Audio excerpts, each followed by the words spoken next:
Let's see how to connect domain to Hostinger hosting.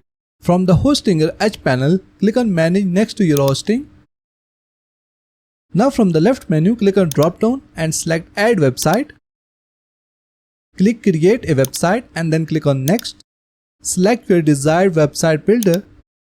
Now add your domain name here.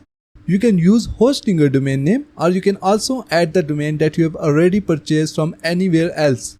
Let's say you have purchased a domain from GoDaddy. Add your domain name here. Select I on this domain and use it. Here it's asking that you have to verify that this is your domain. Click on Next. So our domain is added to Hostinger, and now we will change the DNS to Hostinger. Let's say you have purchased this domain from GoDaddy. Go to GoDaddy and log into your account.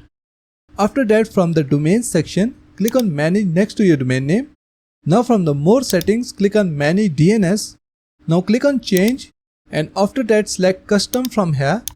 Now add the Hostinger name servers here, and after that just click on Save, and in this way your GoDaddy domain will be connected to Hostinger.